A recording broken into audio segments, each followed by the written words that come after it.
Eu sei exatamente como a fome soa. As pessoas que nunca passaram por ela imaginam que ela é silenciosa. Imaginam que é só uma sensação, uma fraqueza, um aperto no estômago que passa com o tempo. Mas não. A fome que eu conheci naquele inverno não era assim. Ela falava, ela gritava dentro do corpo dos meus filhos de um jeito que eu precisava fingir não escutar, porque se eu parasse para ouvir de verdade, eu desmoronava. E se eu desmoronava, quem é que ia nos carregar?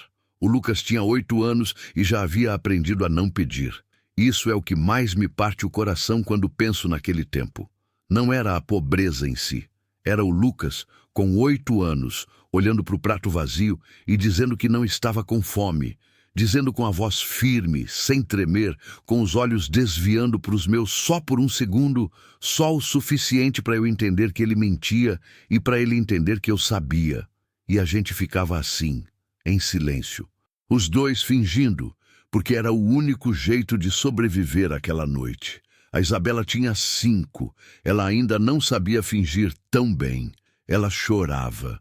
Não muito, porque ela também já estava aprendendo a engolir o choro. Minha filha de 5 anos, que deveria estar preocupada com boneca e já estava preocupada em não me preocupar. Mas, às vezes, escapava. Um choro fino, cansado, aquele tipo de choro que não tem nem força para ser alto. E quando escapava, eu abraçava ela e dizia que logo ia ter comida. Eu dizia isso com a boca seca e o bolso vazio e 3 horas de estrada pela frente na escuridão. Naquela noite específica, nós havíamos caminhado desde o meio da tarde. Tínhamos saído do lugar onde estávamos. Não vou chamar de casa, porque casa é um lugar onde você se sente segura, e aquele quarto de fundo que a minha cunhada havia nos emprestado nunca foi isso.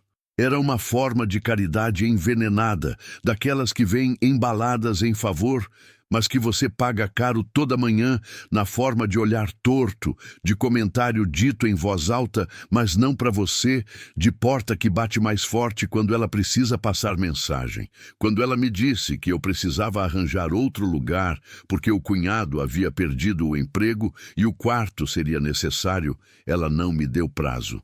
Me deu a conta. Saí com 2 sacolas, uma mochila nas costas do Lucas, Isabela no colo. Não tinha ônibus, não tinha dinheiro para o ônibus de qualquer forma. Tinha a estrada, a poeira e um endereço que eu havia encontrado num papel velho no fundo de uma caixa. A casa da Dona Dolores, avó do meu marido, uma mulher que eu havia encontrado apenas 3 vezes na vida e que morava em algum lugar naquela região que eu mal conhecia. Eu não sabia se ela ia abrir a porta.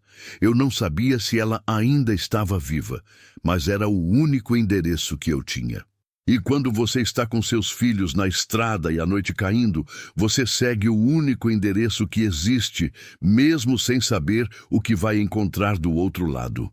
O que eu não sabia, o que eu não podia nem imaginar, era que aquela casa guardava algo.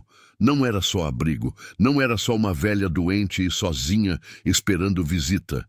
Havia algo naquelas paredes que mudaria cada fragmento da minha vida, que responderia perguntas que eu nem sabia que estava fazendo, que me devolveria algo que eu havia enterrado junto com o meu marido.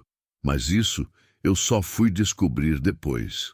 Naquela noite, eu só sabia de uma coisa: minhas pernas estavam cedendo, minha filha pesava mais a cada passo e o Lucas caminhava ao meu lado segurando a barra da minha blusa com os 2 punhos, apertado. Com aquela força silenciosa de criança que já aprendeu que o mundo pode sumir a qualquer momento e que a única coisa sólida que resta é a mãe. Eu sentia os nós dos dedos dele na minha blusa e aquilo me mantinha de pé. A estrada de terra não tinha nome. Era só poeira e mato dos 2 lados, e um céu que pesava como chumbo. A Isabela havia parado de chorar uns 20 minutos antes, não porque havia passado, mas porque havia esgotado. Ela dormia no meu ombro com o bafo quente no meu pescoço, e eu rezava baixinho, sem mover os lábios, sem pedir nada em específico, só falando com Deus como quem fala com alguém que sabe de tudo e não precisa de explicação. Eu tô tentando. Era tudo que eu dizia para ele. Eu tô tentando. Foi quando a porteira apareceu na escuridão. Uma porteira velha, de madeira, com uma corrente enferrujada e uma placa que eu não conseguia ler direito no escuro. Mas eu já havia decorado o número da propriedade. Havia repetido ele na cabeça durante horas de caminhada, como se fosse um mantra, como se decorar aquele número fosse o suficiente para nos salvar. Era aqui. Eu parei. Meu coração disparou de um jeito estranho. Não de alegria, não de alívio, mas daquele jeito de quem chegou no ponto de não retorno e sabe que o que vem agora vai definir tudo. Se aquela porta não abrisse, eu não sabia o que ia fazer. Eu havia esgotado todos os planos, todos os endereços, toda a dignidade de pedir que eu ainda tinha conseguido guardar. O Lucas olhou para mim, não disse nada, só olhou. E naquele olhar de 8 anos, havia uma pergunta que ele não fazia em voz alta, porque sabia que a resposta podia ser não. A gente vai ficar bem, mãe? Eu ajeitei a Isabela no colo, endireitei as costas, respirei fundo e me aproximei da porta daquela casa velha que parecia estar adormecida no meio do escuro, com uma janela acesa lá no fundo que piscava feito vela no vento. Levantei a mão para bater e fiquei assim, a mão no ar, os nós dos dedos a centímetros da madeira, por alguns segundos que pareceram durar uma vida inteira, porque bater naquela porta era admitir que eu havia chegado no fim, que eu havia esgotado tudo sozinha, que a mulher que havia prometido para si mesma que nunca mais precisaria implorar havia chegado de novo no lugar da súplica. Mas então senti os dedos do Lucas na minha blusa, apertando, e eu bati 3 vezes, fraco, mas bati. O silêncio que veio depois foi o mais longo da minha vida. Depois, um barulho, lento, passos arrastando, uma tosse, o rangido de uma porta velha sendo destravada por dentro. E Dona Dolores apareceu. Ela era menor do que eu lembrava, curvada pelo peso dos anos, com um robe de algodão desbotado e os cabelos brancos soltos caindo pelos ombros. Os olhos pequenos e fundos que brilhavam naquela escuridão como 2 caroços de semente, duros por fora, vivos por dentro. Ela me olhou. Olhou para o Lucas. Olhou para a Isabela dormindo. E eu tentei falar. Tentei dizer quem eu era porque eu havia vindo, o que eu precisava. Tentei montar a frase que havia ensaiado durante horas de estrada, mas o que saiu foi nada. Só um som partido que ficou na garganta. Porque quando você já pediu demais e foi negada demais, o pedido para de sair. Dona Dolores ficou me olhando por um longo momento. Então abriu a porta um pouco mais, deu um passo para trás e disse, com uma voz rouca e velha que parecia vir de muito fundo: "Entra, só isso, sem pergunta, sem condição, sem o peso de um favor sendo calculado. Entra." E eu entrei. E quando a porta fechou atrás de nós, com aquele barulho surdo de madeira antiga encontrando o batente, eu percebi que estava tremendo, não de frio, de alívio, da espécie de alívio que dói, que machuca, que vem só quando você havia parado de acreditar que ele podia chegar. O Lucas me largou a blusa pela primeira vez em horas, e eu percebi que os nós dos meus dedos, do lado de dentro, estavam roxos de tanto segurar. Mas ainda não era o fim da história. Era, na verdade, o começo, porque o que aquela casa escondia, o que estava dentro daquelas paredes velhas e daquele silêncio de anos, ainda não havia sido revelado, e quando fosse, nada mais seria igual. Continua no capítulo 2. Me diz nos comentários, você já chegou num momento da vida em que a única saída era bater numa porta sem saber se ela ia abrir? Conta aqui, porque essa história é de muita gente.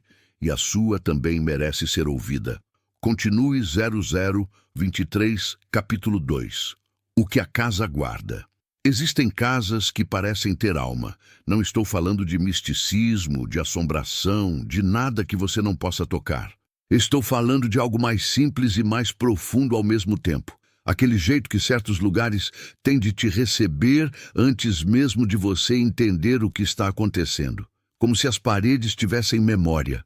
como se o chão soubesse o peso de quem já passou por ali e reconhecesse, sem julgamento, o peso de quem chegava agora. A casa da Dona Dolores era assim, velha sim, cansada também.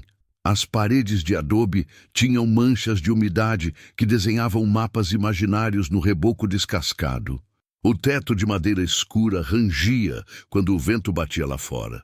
O chão de cimento liso e frio havia sido varrido tantas vezes que parecia polido pelo tempo. Mas havia algo ali, um cheiro de erva seca e café antigo e madeira aquecida pelo dia, que entrou pela minha respiração naquela noite e fez uma coisa estranha. Me acalmou. Não completamente, não do jeito que apaga tudo, mas daquele jeito que faz o coração descer 1 centímetro do lugar onde ele fica quando você está em pânico. Só 1 centímetro. Mas quando você passou o dia inteiro com ele entalado na garganta, 1 centímetro é o mundo. Dona Dolores foi à frente sem dizer nada. Eu a segui com a Isabela no colo e o Lucas colado no meu lado, os olhos dele varrendo cada canto daquele lugar com aquela atenção de criança que já aprendeu que ambiente novo pode ser ambiente perigoso. Ele não era curioso da forma leve que criança deveria ser. Era cauteloso, analítico. 8 anos e já vasculhava a saída de emergência com o olhar. Isso doía em mim de um jeito que eu não sabia nomear. A cozinha era pequena e ficava nos fundos. Uma mesa de madeira escura no centro, 4 cadeiras que não combinavam entre si, um fogão a lenha que ainda guardava brasas fracas do jantar. Penduradas no teto, amarradas por barbante, havia ervas que eu não conhecia pelo nome, mas cujo cheiro eu reconhecia de algum lugar distante da infância. Na prateleira de cima, um enfileirado de potes de vidro com tampas de metal, feijão, arroz, fubá, farinha, cada um com uma etiqueta de papel escrita à mão com letra miúda e inclinada. Dona Dolores acendeu o querosene da mesa. A luz amarela e trêmula revelou o rosto dela inteiro pela primeira vez desde que eu havia chegado. E o que eu vi me parou por dentro. Ela estava doente. Não era a velhice. Velhice eu sabia reconhecer. Havia cuidado da minha avó até o fim, havia visto o corpo cedendo com dignidade, lentamente, como uma árvore antiga que vai curvando sem cair.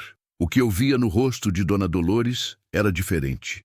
Era aquela palidez esverdeada que vem de dentro, os lábios sem cor, os dedos que tremiam levemente enquanto ela movia o querosene sobre a mesa. Uma tosse que ela segurou 3 vezes seguidas, tentando esconder de mim. Ela era mais frágil do que a porta havia deixado parecer. E mesmo assim havia aberto. Mesmo assim havia dito entra. Tem feijão de ontem, ela disse, virando de costas para mim e se movendo devagar até o fogão. Não é muito, mas tem. Eu quis dizer que não precisava. Quis dizer que não era para se incomodar, que a gente estava bem, que eu não queria dar trabalho. Todas aquelas frases que a gente aprende a dizer quando a vergonha fala mais alto que a necessidade.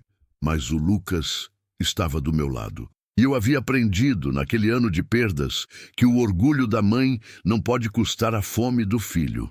Obrigada, eu disse. E a voz saiu pequena, mas saiu. Ela não respondeu. Colocou a panela no fogo. Acordou as brasas com um sopro lento e paciente. Como quem conhece cada humor daquele fogão, como quem faz isso há 50 anos e sabe exatamente quanto sopro é necessário. Eu sentei na cadeira mais perto e deitei a Isabela na minha lap. Ela resmungou no sono, encolheu e não acordou. O Lucas ficou de pé ao meu lado por um momento. Aquele menino que não sabia mais como sentar em lugar de outro sem pedir permissão. Eu puxei a cadeira ao meu lado com o pé e dei um movimento de cabeça. Ele sentou. E pela primeira vez naquele dia, eu vi os ombros dele descerem. Só um pouco, mas descerem. Dona Dolores serviu o feijão sem drama. Uma concha para cada um, pão dormido partido ao meio, um copo d'água. Ela não perguntou se estava bom. Não ficou esperando o elogio. Só colocou na mesa e foi sentar na cabeceira, as mãos cruzadas sobre a toalha de plástico florido, nos olhando comer com aquele olhar que eu não conseguia decifrar. O Lucas comeu rápido, rápido demais, do jeito que faz dói de ver. Aquela rapidez de quem não tem certeza se vai ter mais, de quem come com medo da comida acabar antes da fome. Eu comi devagar, não porque não estava com fome. Estava. Estava com uma fome que era física e emocional ao mesmo tempo. Aquele tipo de vazio que não é só do estômago.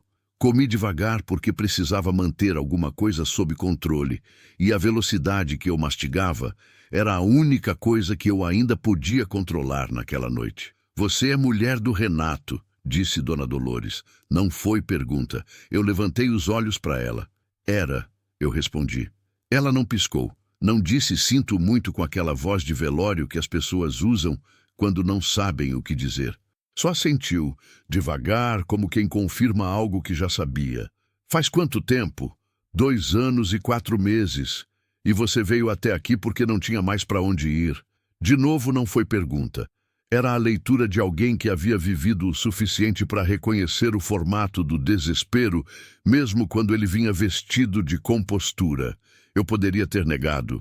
Poderia ter montado uma história mais digna, uma narrativa onde eu havia escolhido vir, onde eu tinha plano, onde eu estava no controle. Mas havia algo no olhar dela que tornava a mentira impossível. Não era julgamento. Era pior que julgamento. Era compreensão. Sim, eu disse. Não tinha mais para onde ir. Ela assentiu de novo. Então fica, disse ela. Simples assim. O quarto dos fundos está vazio, tem um colchão, não é muito, mas é teto.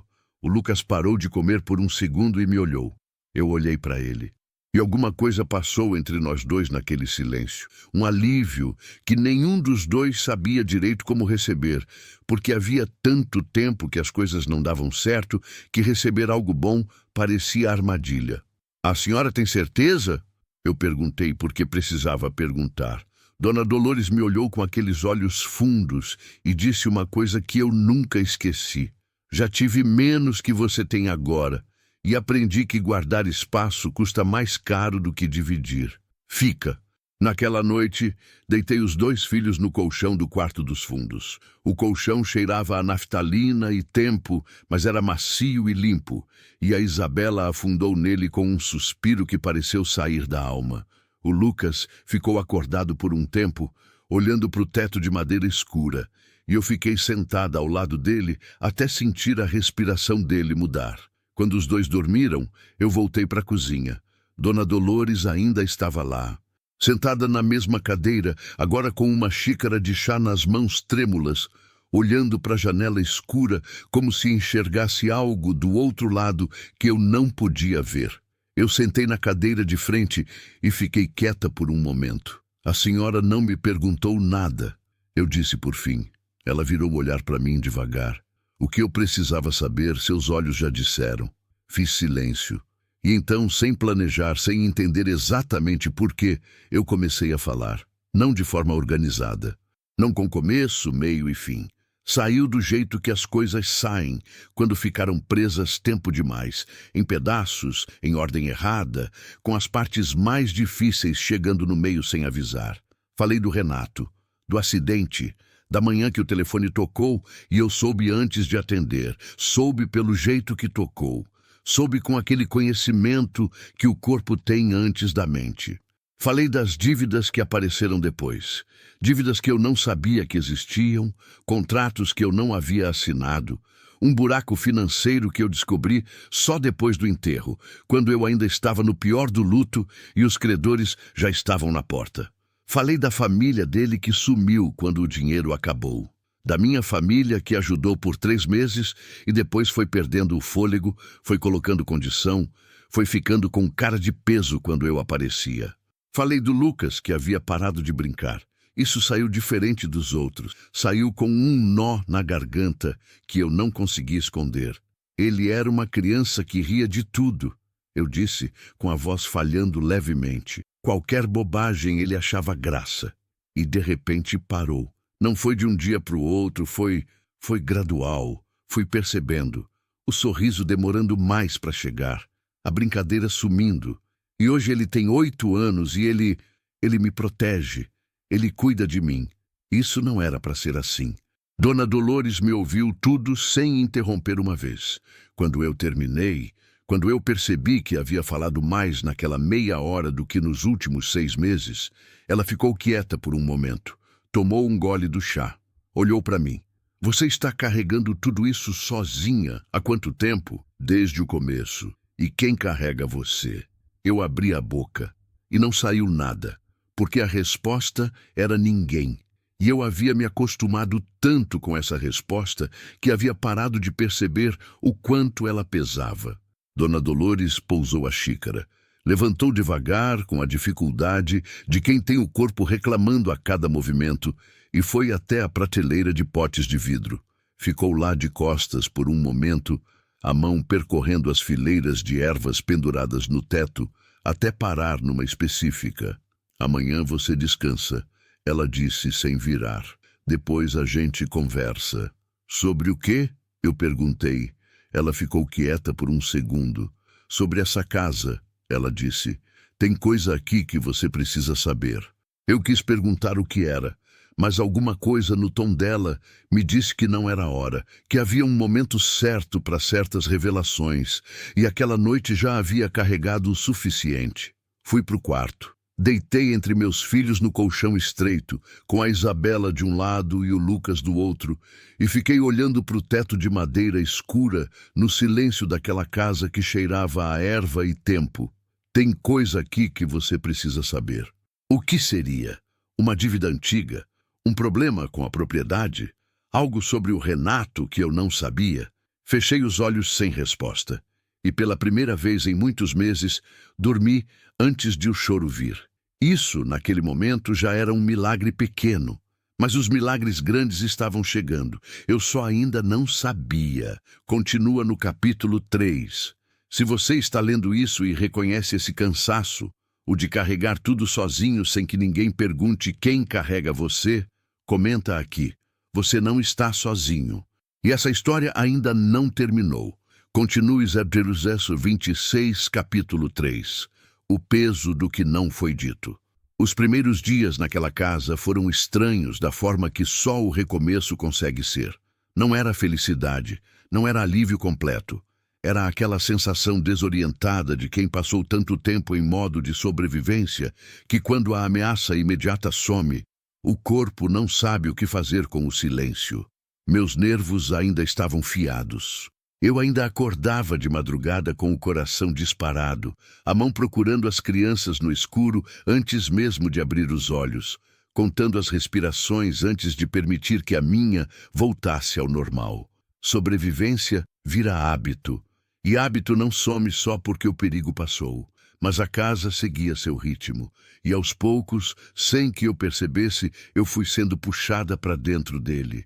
Dona Dolores acordava antes do sol. Eu escutava o arrastar dos chinelos dela no corredor, a tosse contida que ela tentava abafar com a mão, o barulho da fornalha sendo acordada. Na primeira manhã, eu fiquei deitada ouvindo tudo isso e me perguntando se deveria levantar para ajudar. Na segunda, levantei antes mesmo de terminar de pensar. Ela estava na cozinha quando eu cheguei, de costas para mim, mexendo o mingau com uma colher de pau que parecia tão velha quanto ela. Senta, ela disse sem virar. Posso ajudar, eu disse. Já sei, senta primeiro. Sentei. E percebi naquele momento que havia uma hierarquia ali que não era de autoridade, mas de sabedoria. Dona Dolores não mandava. Ela sabia. E quando alguém sabe de verdade, a gente obedece sem que precise ser pedido 2 vezes. Ela me serviu o mingau e sentou do lado oposto, as mãos envoltas na xícara de café preto. Ficamos em silêncio por um tempo, não aquele silêncio desconfortável que pede preenchimento, mas o silêncio de quem partilha o mesmo ar sem precisar justificar a presença. Eu havia esquecido que esse tipo de silêncio existia. Você sabe trabalhar em roça? Ela perguntou por fim. Aprendi quando criança. Faz tempo, mas aprendi. Ela assentiu. Tem um terreno nos fundos. Tá abandonado faz uns 2 anos. Minhas pernas não deixam mais. Ela fez uma pausa. Tomou um gole de café. Se você quiser, é seu para trabalhar. O que colher, a gente divide. Eu olhei para ela. Não era caridade, era proposta. Havia uma diferença enorme entre as duas coisas, e ela sabia disso. Sabia que eu precisava de trabalho mais do que de esmola, que dignidade não é luxo, que a mulher que estava sentada na frente dela havia sido destruída não só pela pobreza, mas pelo modo como a pobreza te faz sentir diante dos outros. Aceito, eu disse. E foi assim que começou. O terreno nos fundos era um desafio que beirava o impossível. 2 anos de abandono haviam transformado o que já foi roça produtiva numa confusão densa de mato, raiz seca, terra compactada que resistia à enxada como se estivesse com raiva de ser mexida. Eu comecei sozinha nas primeiras manhãs, enquanto as crianças ainda dormiam e o sol ainda não havia esquentado o suficiente para ser impiedoso. Trabalhava em silêncio, a enxada levantando e caindo. Os braços doendo de um jeito que passava de dor muscular e virava algo mais limpo, aquele cansaço honesto do corpo que trabalhou, diferente do cansaço sujo de quem sofreu sem produzir nada. O Lucas apareceu na 3ª manhã. Chegou sem avisar, de bermuda e camiseta, os pés calçados nas sandálias surradas, e ficou me olhando por um momento com aquela expressão séria e avaliadora que havia substituído o sorriso fácil que ele tinha antes. "Posso ajudar?" ele perguntou. Eu quis dizer não. Quis dizer que era pesado demais, que era para ele ir brincar, que criança tinha que ter infância. Mas eu olhei para ele e vi que a infância já havia sido interrompida há tempo suficiente que recusar o trabalho agora seria mais sobre a minha culpa do que sobre o bem dele. "Pode", eu disse, "mas na hora que cansar, para. Sem negociação." Ele pegou um graveto e começou a ajudar do jeito que podia, tirando pedras, afastando o mato fino com os pés. E algo estranho aconteceu. Ali, com as mãos na terra e o sol nascendo devagar sobre a copa das árvores, eu vi algo que não via há meses no rosto do meu filho. Concentração, do tipo leve, do tipo que não é ansiedade disfarçada, mas presença real. Ele não estava sobrevivendo naquele momento, estava fazendo algo, e isso era diferente. Foi na 2ª semana que a relação com Dona Dolores começou a mudar de tom. Até então, ela havia sido hospitaleira, mas fechada, generosa com espaço e comida, econômica com palavras. Ela respondia o que eu perguntava, mas não oferecia mais do que o necessário. Havia uma fronteira invisível que eu respeitava, porque sabia reconhecer o limite de quem carrega a história pesada. Mas naquela tarde de terça-feira, enquanto eu ajudava ela a trocar o curativo de uma ferida na perna que ela havia escondido de mim por dias, a fronteira moveu. "Você sabia que o Renato nasceu nessa casa?" Ela disse, de repente, olhando para o teto enquanto eu enrolava a atadura. Eu parei por um segundo. Continuei. "Não sabia", eu disse. "Ele nunca falou muito da infância." "Não, ele não falava." Ela pausou. "Ele tinha vergonha." "De quê?" "Da pobreza." A voz dela não tinha julgamento, só um cansaço antigo. "Cresceu querendo ser diferente do que era. Não tem problema nisso. O problema é quando a pessoa foge tão rápido do que foi que esquece o que importava." Eu não disse nada. Havia muito ali que eu reconhecia. O Renato que eu havia conhecido era um homem de contradições, alguém que trabalhava com ferocidade, mas não sabia descansar, que amava com intensidade, mas não sabia pedir ajuda. Agora, ouvindo Dona Dolores, eu começava a entender de onde vinham algumas daquelas arestas que nunca havíamos conseguido lixar completamente. "Ele te amava", ela disse, e não era consolo, era informação, do jeito torto que ele sabia, mas amava. A ferida na perna estava limpa. Eu amarrei a atadura com cuidado e fiquei agachada ao lado dela por um momento, sem pressa de levantar. "A senhora disse que tinha coisa nessa casa que eu precisava saber", eu falei baixinho. "Na primeira noite." Disse e não disse mais. Dona Dolores me olhou. Os olhos dela ficaram na minha por um tempo longo, avaliando, como se estivesse medindo alguma coisa. Não minha honestidade, mas minha capacidade de carregar o que viria. Ainda não, ela disse. Por quê? Porque tem coisa que muda tudo. E quando muda tudo, você precisa já ter chão embaixo dos pés. Ela ajeitou a perna na cama com dificuldade. Você ainda está encontrando o chão, Maria. Espera mais um pouco.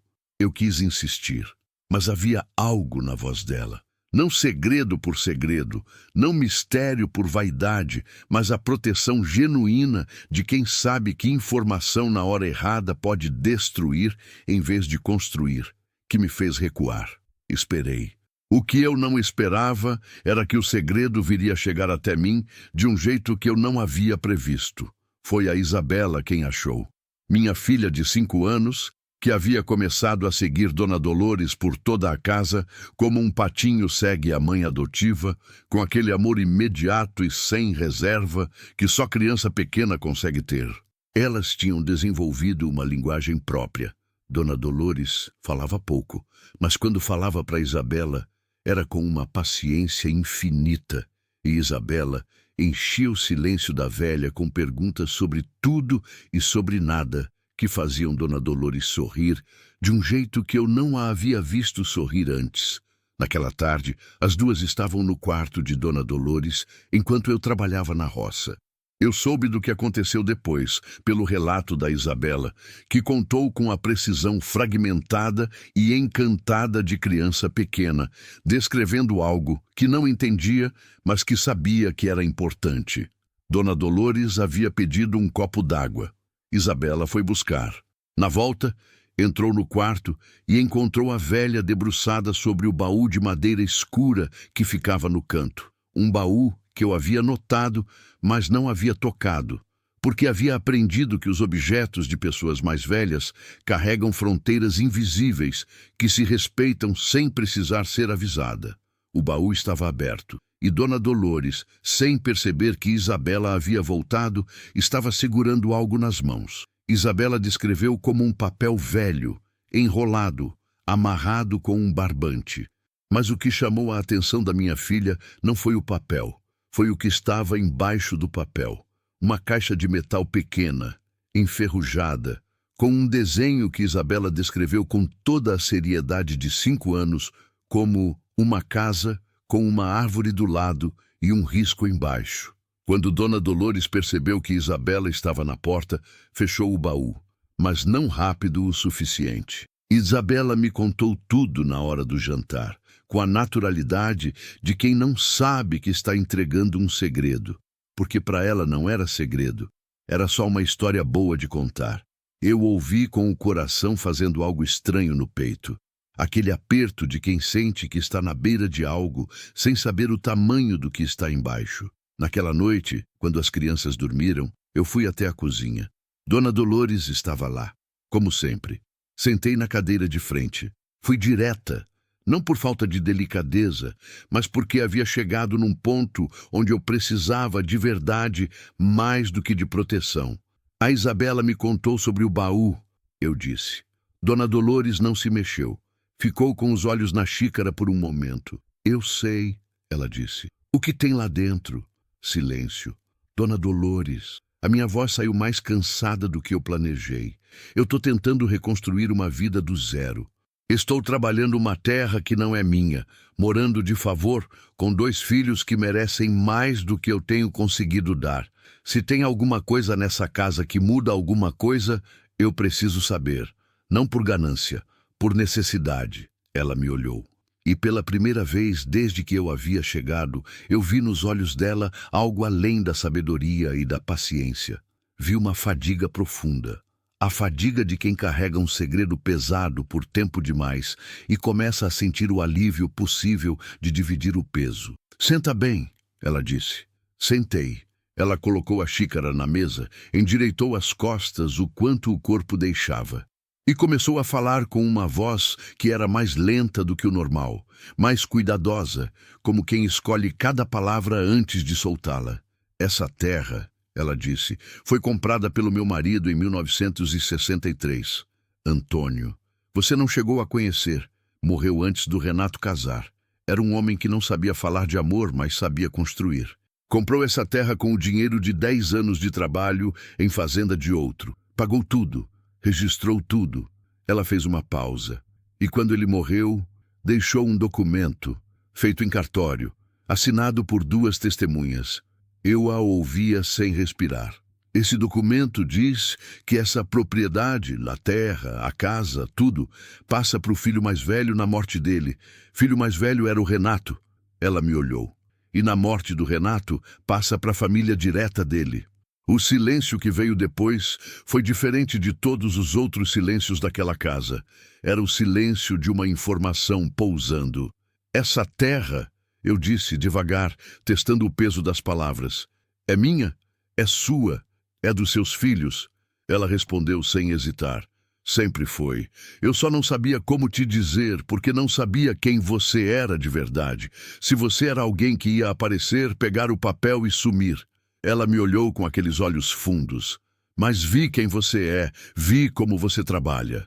Vi como você olha para as crianças. Vi como você cuidou da minha perna sem eu pedir. Eu estava com as mãos planas sobre a mesa. Precisava de superfície sólida. Por que o Renato nunca me falou? Eu perguntei, e minha voz falhou no meio da frase. Porque ele tinha vergonha dessa vida. Ela disse com a tristeza simples de quem faz paz com a verdade há muito tempo. Porque ele queria te dar o mundo e tinha medo que uma terra velha no interior parecesse pouco. Porque era orgulho e era burrice e era amor mal traduzido. Ela suspirou. Homem que não aprendeu a falar acaba calando as coisas erradas. Eu fiquei olhando para a mesa por um longo momento. 2 anos. 2 anos de dívida, de porta fechada, de filho com fome, de estrada de terra à noite com criança no colo.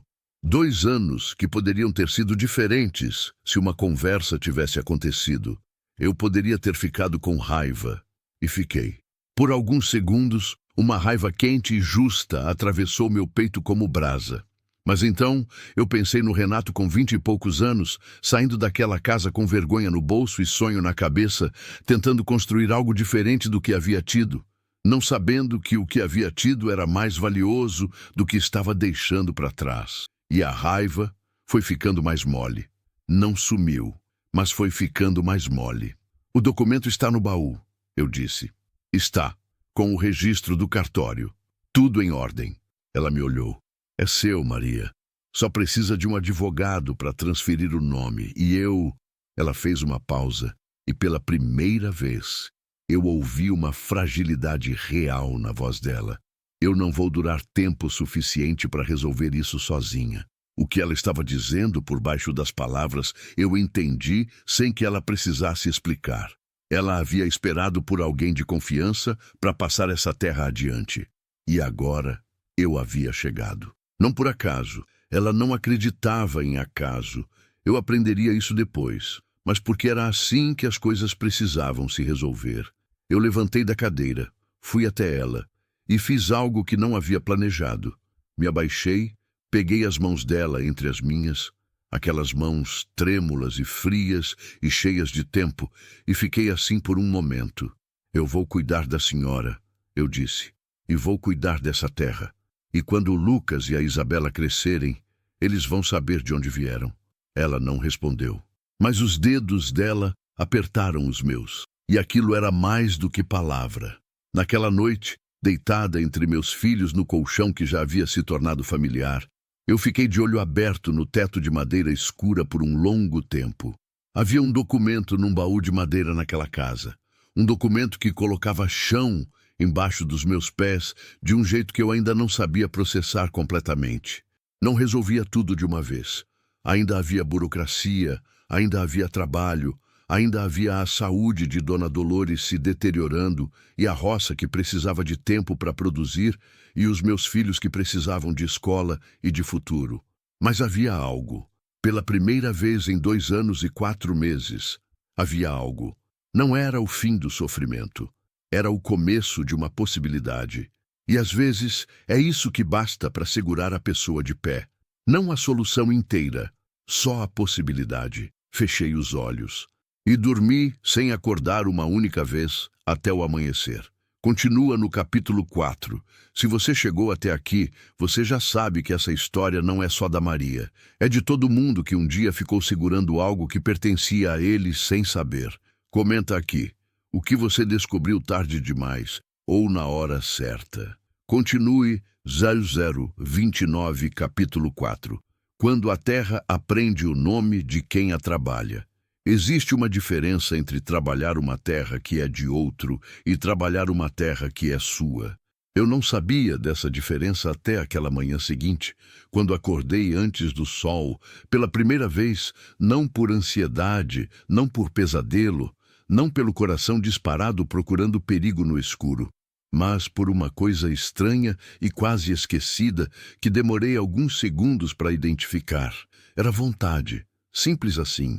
Vontade de levantar, vontade de ir, vontade que não vinha do medo de ficar parada, mas do desejo genuíno de mover, de construir, de colocar as mãos em algo e ver resultado.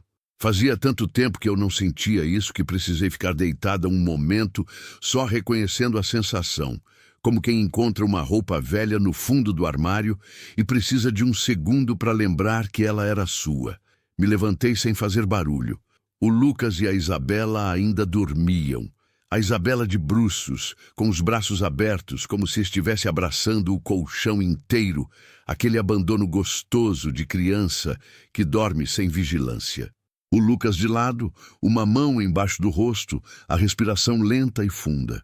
Fiquei olhando para ele por um momento, para aquele rosto de 8 anos, que no sono voltava a ser só de 8 anos, sem o peso que ele carregava acordado, e senti uma coisa que era simultaneamente amor e promessa. Você vai ter mais do que isso, eu pensei, olhando para ele. Eu vou garantir. Não era arrogância, era decisão. Tem uma diferença enorme entre as duas. Naquela manhã eu fui para a roça com outro olhar. Não era mais terra de ninguém que eu estava limpando por gratidão. Era terra minha que eu estava acordando. E o corpo sente essa diferença mesmo quando a cabeça ainda está tentando acreditar. A enxada parecia mais leve, o sol parecia mais suportável, o cansaço que vinha depois tinha outro sabor. Trabalhei por 3 horas antes de o Lucas aparecer. Ele chegou com a Isabela dessa vez, o que era novidade. Isabela não havia mostrado interesse pela roça até então.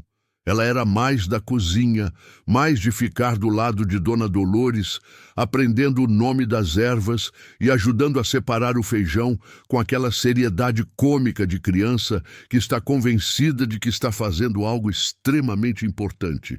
Mas naquela manhã ela veio. Com as sandálias no pé errado, o cabelo ainda despenteado do sono, segurando na mão um galho fino que ela havia encontrado no caminho e que claramente havia decidido que seria sua ferramenta de trabalho. Eu também vou plantar, ela anunciou, com a soberania de quem não está pedindo permissão. Eu olhei para o Lucas. Ele deu de ombros com aquela expressão de irmão mais velho que já aprendeu que não adianta argumentar. Vem então, eu disse, e os 3 trabalhamos juntos naquela manhã. Não foi eficiente.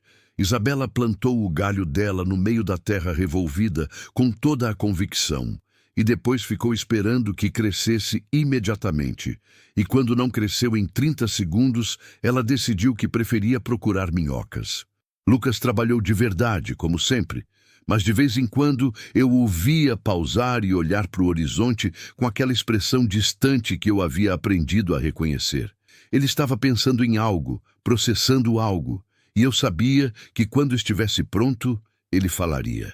Falou na hora do almoço. A gente estava sentado debaixo da mangueira que ficava na divisa da roça, comendo o pão com queijo que Dona Dolores havia mandado com a Isabela numa cestinha de vime com toda a solenidade de um ritual.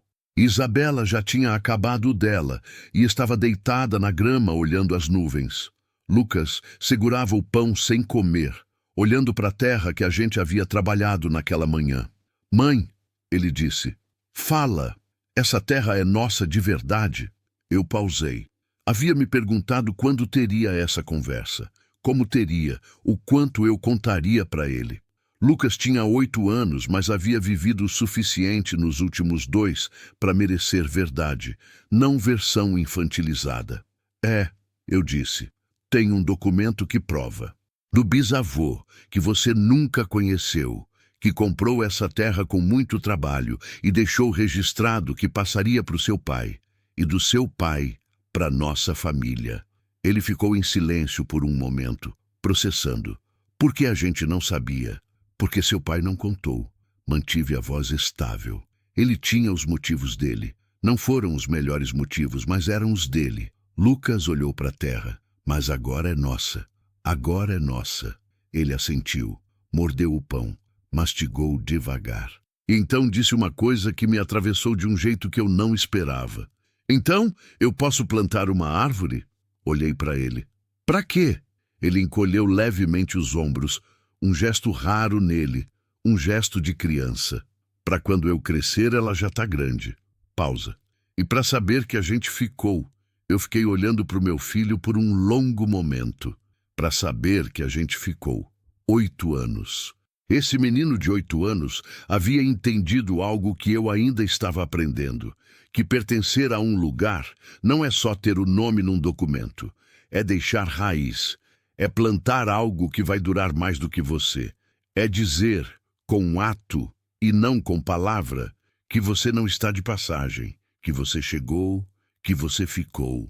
Pode plantar, eu disse. E minha voz falhou levemente no fim, mas eu deixei. Foi na 3ª semana que o vizinho apareceu pela primeira vez. Eu o havia notado antes, uma figura distante na estrada de terra, sempre na hora que eu estava na roça, sempre parado por um momento antes de continuar. Nunca havia chegado perto, nunca havia falado. E eu, que havia aprendido a desconfiar de atenção não solicitada, havia fichado aquela presença como algo a observar, mas não a provocar. Mas naquela tarde, ele parou na porteira. Era um homem de uns 50 anos, difícil de precisar a idade, porque o sol e o trabalho de roça fazem com o rosto o que fazem, curtindo, marcando, aprofundando cada linha. Chapéu de palha, camisa xadrez desbotada, aquele jeito de se mover devagar que não é preguiça, mas é economia. Quem trabalha muito, aprende a não desperdiçar movimento. Boa tarde, ele disse, do lado de fora da porteira, o chapéu na mão. Boa tarde, eu respondi sem me aproximar. Me chamo Seu Benedito. Tenho o sítio ali do lado. Ele fez um gesto vago com a cabeça. Conheci Dona Dolores faz uns 30 anos. Boa mulher. Conheceu, eu disse ainda avaliando. Vim ver se precisavam de alguma coisa. Ele disse isso olhando para o chão, não para mim, do jeito de quem não está acostumado a oferecer ajuda e está fazendo porque precisa, não porque é fácil. Vi que estavam trabalhando a roça. Tenho algumas mudas sobrando. Tomate, quiabo, machixe, se quiser. Eu fiquei em silêncio por um momento. A desconfiança ainda estava lá, sempre estava. Mas havia algo naquele homem, na forma que ele segurava o chapéu, na forma que ele olhava para o chão, em vez de me encarar, na voz que era grossa, mas não era dura, que não ativava o alarme que 2 anos de decepção haviam instalado em mim. Por que está oferecendo? Eu perguntei diretamente.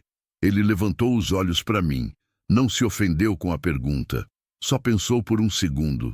Porque Dona Dolores foi boa para minha família uma vez quando a gente não merecia. Ele fez uma pausa. E porque vi suas crianças trabalhando essa terra com você e achei que é o tipo de coisa que merece prosperar. Fiquei olhando para ele. E então abri a porteira. Seu Benedito virou presença regular naquelas semanas. Não de forma intrusiva. Ele tinha o dom raro de aparecer na hora certa e sumir antes de ser demais. Trazia as mudas que havia prometido, ajudava a instalar um sistema simples de irrigação que eu nunca teria descoberto sozinha, mostrava ao Lucas como identificar praga antes que ela se espalhasse. Falava pouco, ensinava muito e nunca, nem uma única vez, fez qualquer coisa que me fizesse sentir que eu devia algo em troca além de gratidão. Dona Dolores, quando eu mencionei ele, fez aquele sorriso pequeno e guardado que era o máximo de expressão que ela se permitia. Benedito é bom homem, ela disse simplesmente. Só aprendeu isso tarde. Eu quis perguntar o que ela quis dizer. Mas com Dona Dolores eu havia aprendido que algumas histórias chegam no tempo delas. A saúde de Dona Dolores piorou na virada do mês. Não de repente, foi gradual, como eu havia temido que fosse. A tosse ficou mais frequente, o apetite foi sumindo. As pernas, que já não a sustentavam bem, passaram a recusá-la quase completamente. E o trajeto do quarto à cozinha, que ela fazia todo dia com dificuldade, mas com determinação, passou a precisar de apoio. Eu assumi a cozinha sem que precisasse ser pedido.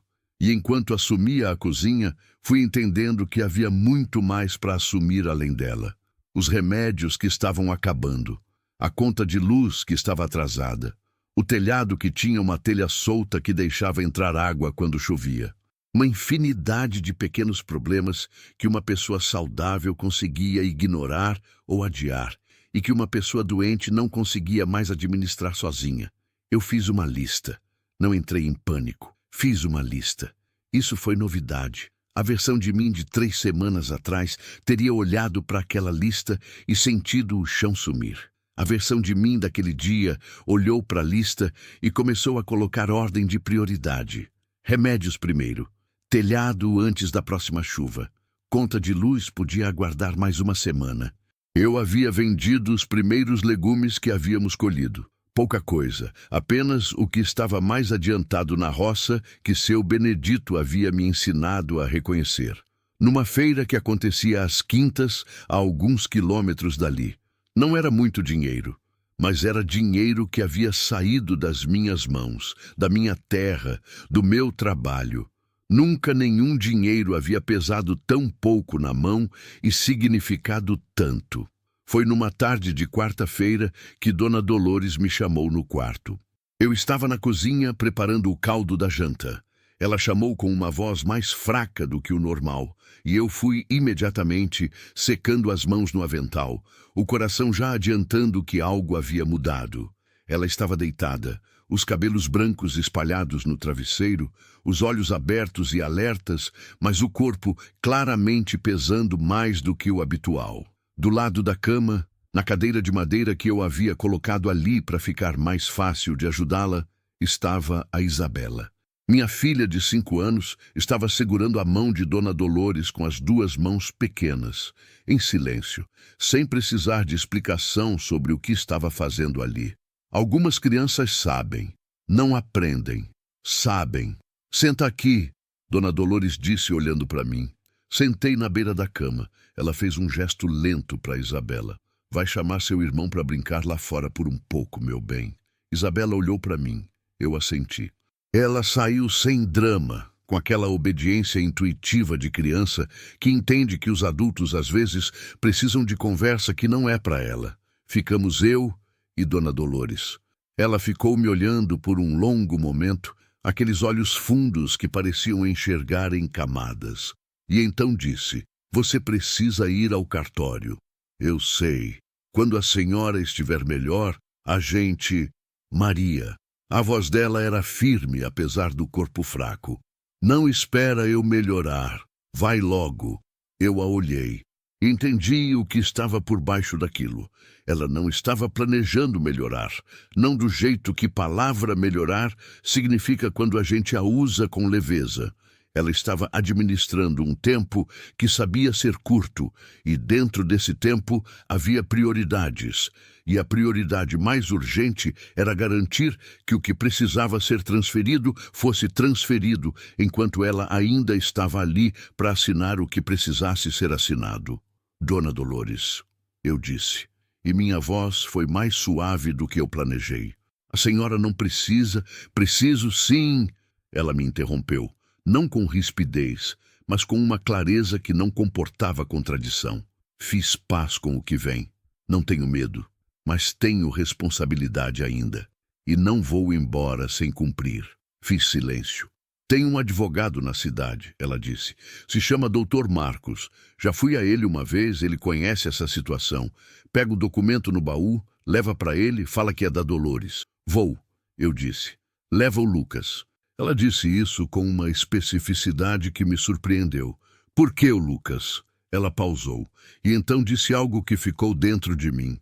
Porque filho homem que vê a mãe resolver o que é dela, aprende que mulher resolve. E vai lembrar disso para sempre. Fiquei olhando para ela. Essa mulher velha e doente e curva, que havia aberto a porta no escuro sem fazer pergunta, que havia dado o que tinha sem calcular o que voltaria, que havia guardado um segredo pelo tempo certo e contado na hora certa. Essa mulher havia feito mais pela minha coluna vertebral em 3 semanas do que tudo o que eu havia tentado fazer por mim mesma em 2 anos. Por que a senhora fez tudo isso por mim? Eu perguntei. Precisava saber. A senhora não me conhecia. Podia ter me mandado embora. Podia ter ficado com a terra. Ela ficou quieta por um momento. Porque quando o Renato foi embora daqui, ela disse devagar, eu perdi o filho sem perder ele. Ele foi ficando distante, foi ligando menos, foi sumindo aos poucos, até que ligação virou raridade e raridade virou silêncio. Uma pausa. Mas quando você apareceu naquela porta com suas crianças, eu vi o que ele havia construído. Vi que ele havia amado alguém de verdade, do jeito torto que ele sabia. E vi que essa alguém precisava do que essa terra podia dar. Ela me olhou.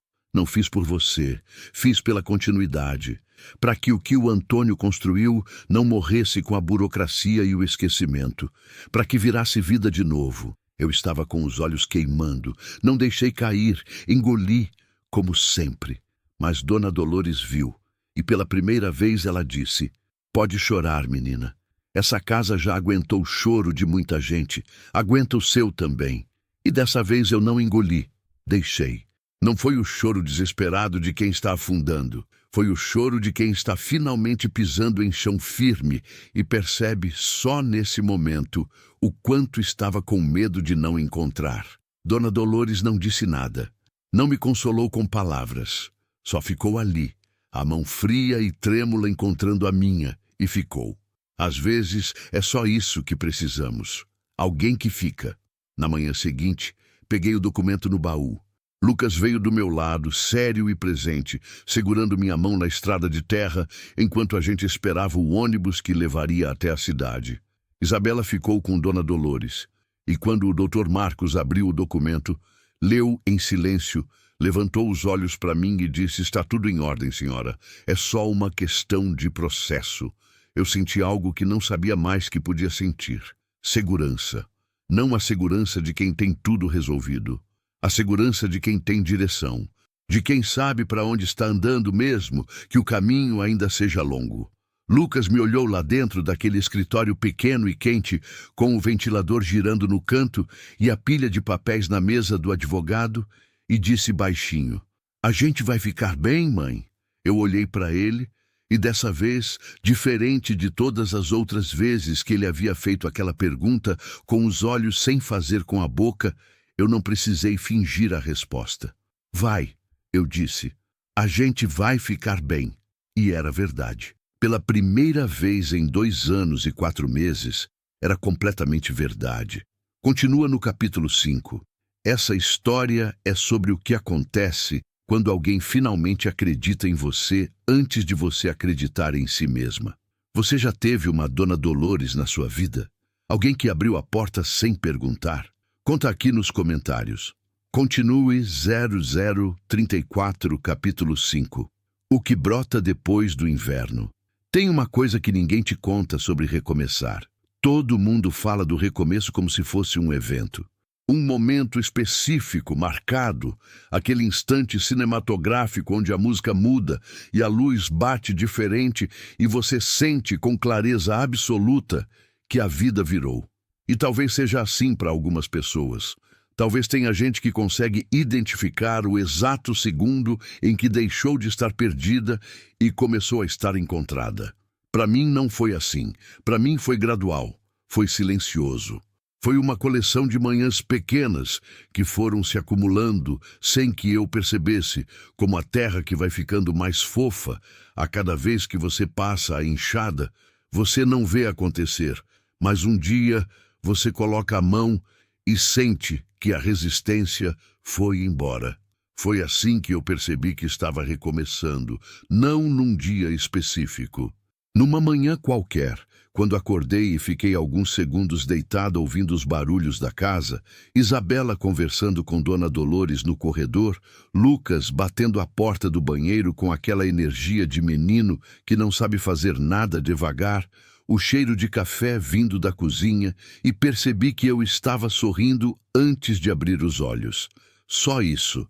Um sorriso pequeno, involuntário, daqueles que o corpo dá sem pedir licença à cabeça. E eu fiquei tão surpresa com ele que abri os olhos de vez, como se precisasse verificar se era real. Era. O processo no cartório levou mais tempo do que o Dr. Marcos havia estimado inicialmente. Não por problema no documento. O documento do seu Antônio era impecável. Feito por um homem que não sabia ler muito, mas que havia aprendido que papel assinado em cartório é a única palavra que o mundo não consegue negar. O atraso foi burocrático, aquele tipo de demora que não tem rosto nem culpado, só um acúmulo de protocolos e filas e carimbos que precisam ser dados em ordem específica por pessoas específicas que só trabalham em horários específicos. Voltei ao escritório do Dr. Marcos 4 vezes naquele mês. Cada vez eu ia com Lucas, como Dona Dolores havia pedido. E cada vez eu observava meu filho naquele ambiente, sentado na cadeira de couro gasto da sala de espera, lendo as placas na parede com aquela atenção aplicada de quem está arquivando informação, fazendo perguntas ao Dr. Marcos com uma seriedade que fazia o advogado franzir levemente o sobrolho antes de responder, como se estivesse falando com adulto. Porque Lucas merecia ser respondido como adulto. Ele havia crescido rápido demais para merecer menos. Na terceira visita, no caminho de volta, ele perguntou: "Mãe, quanto tempo leva para virar advogado?" Eu olhei para ele de lado. Uns 6, 7 anos depois que terminar o colégio. Por quê? Ele ficou em silêncio por um momento, olhando para a estrada. Porque é importante, ele disse simplesmente. Saber de papel, saber de direito. Uma pausa. A gente podia ter perdido essa terra só porque não sabia. Eu fiquei quieta, porque ele estava certo. E porque havia algo naquele momento, naquele menino de 8 anos, que havia começado o processo de decidir quem queria ser, que era simultaneamente a coisa mais dolorosa e a mais bela que eu havia testemunhado em muito tempo. Dolorosa porque ele não deveria ter aprendido sobre perda antes de aprender sobre sonho. Bela porque, mesmo assim, havia sonho. Você pode ser o que quiser, eu disse. E eu vou garantir isso. Ele não respondeu, mas pegou minha mão e segurou o resto do caminho. A roça foi ganhando forma naquelas semanas com uma velocidade que me surpreendia toda manhã. As mudas que seu Benedito havia trazido pegaram bem na terra que havíamos preparado, e havia algo quase milagroso em ver aqueles primeiros brotos verdes furando a superfície da terra escura. Aquela insistência vegetal, aquela recusa em não existir, aquele empurrar para cima que a semente faz no escuro sem saber se vai encontrar luz do outro lado e empurrando mesmo assim. Eu me identificava com aquilo de um jeito que não precisava de explicação. Seu Benedito aparecia 2 vezes por semana. Trouxe um enxerto de limão que ele disse que era da planta mais antiga do sítio dele, plantada pelo pai dele décadas atrás. Disse que limão velho dá fruto bom, que tem coisa que melhora com o tempo em vez de piorar. Disse isso olhando para a terra, não para mim, mas eu entendi que não estava falando só de limão. A Isabela havia adotado um trecho específico da roça como seu. Era um quadrado pequeno, demarcado por gravetos, que ela havia fincado com toda a solenidade de uma cerimônia oficial, onde ela havia plantado, com orientação séria do seu Benedito e supervisão cética do Lucas, um pé de manjericão, 2 pés de cebolinha e uma coisa que ela chamava de flor, mas que seu Benedito identificou discretamente para mim como provavelmente um mato. Eu não disse nada. Deixei o mato crescer. Porque Isabela ia àquele quadrado todo dia, de joelhos na terra, conversando com as plantas, com aquela convicção de 5 anos de que as coisas crescem melhor quando a gente fala com elas. E havia algo naquilo que eu não ia interromper por nada. Lucas plantou a árvore dele, uma muda de mangueira que seu Benedito havia trazido numa lata enferrujada, enrolada em jornal úmido. Lucas escolheu o lugar com uma deliberação que durou 2 dias inteiros. Andou pelo terreno, mediu com os próprios passos, consultou seu Benedito sobre sol e sombra e distância da cerca. E então plantou com aquele cuidado de quem está fazendo algo que vai durar. Quando terminou, ficou olhando para a muda por um longo momento. Depois olhou para mim. Quando eu voltar aqui com meus filhos, ele disse, ela vai estar grande. Eu não consegui responder. Só coloquei a mão na cabeça dele e deixei ali. Quando eu voltar aqui com meus filhos, esse menino que havia aprendido a não fazer planos porque os planos eram perigosos, havia feito um plano que atravessava décadas, havia colocado raiz com as próprias mãos e se visto voltando para ela depois de uma vida vivida. Era a coisa mais esperançosa que eu havia ouvido em muito tempo. Dona Dolores foi piorando. Não tem jeito bonito de dizer isso. Foi piorando. O corpo foi cedendo com aquela lentidão que é ao mesmo tempo misericordiosa e cruel.